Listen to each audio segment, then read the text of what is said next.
what is self-help skill? So basically, self-help skill is skill required in everyday independent living. So it is skill to promote independence as well as to promote survival skill of the child with autism. Okay, and it is also named known as independent living skill (ILS) or daily living skill. All right, so this is the other term that normally used or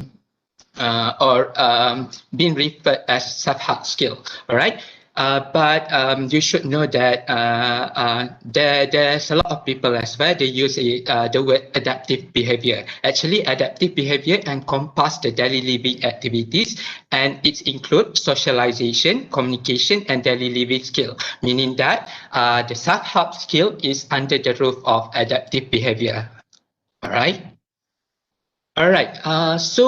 To the parents out there, why a self-help skill is very important. The first one is, of course, to promote independence in the child with autism. So, of course, when the child able to do their daily living tasks independently, it will decrease parenting stress, as time and energy needed to manage the child will be decreased. And self-help skill is very important because it is a prerequisite to integration to daycare and school. So we are quite lucky now in Malaysia because Ministry of Education have enforced zero reject policy, right? So zero reject policy means that every child have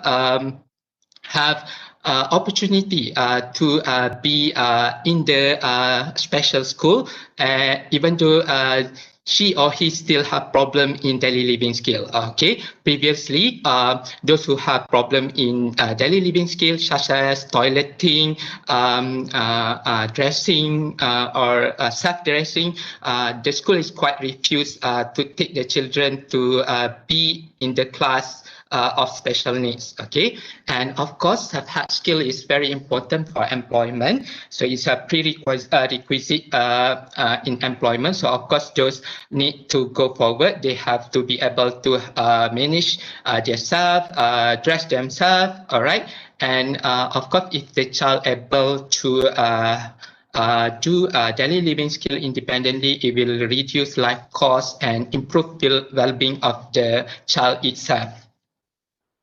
All right. So this is common complaint that I received from the parent. Okay, my child could not do toothbrushing, toileting, tolerate with hair cutting, attending school and reading, although he is 9 years old already. So this is common problem that are reported by parents in occupational therapy clinic. All right, so this is the common problem faced by children with autism spectrum disorder. So the first one is eating. Toileting, showering, hygiene, grooming, and dressing. And this daily living skill is sometimes associated with the sensory issue of the child, because it is common for the children with autism to have a sensory issue.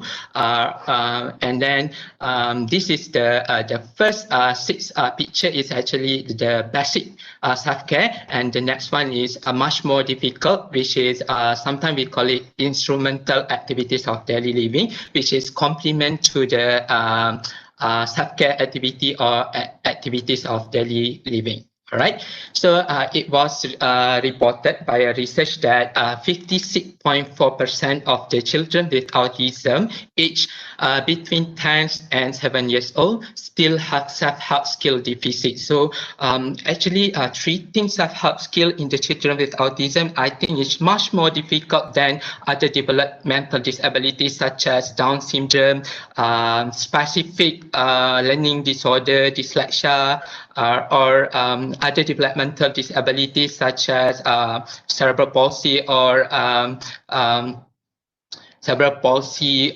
other syndrome. It is much more difficult because of the spectrum of the children with autism itself. Okay.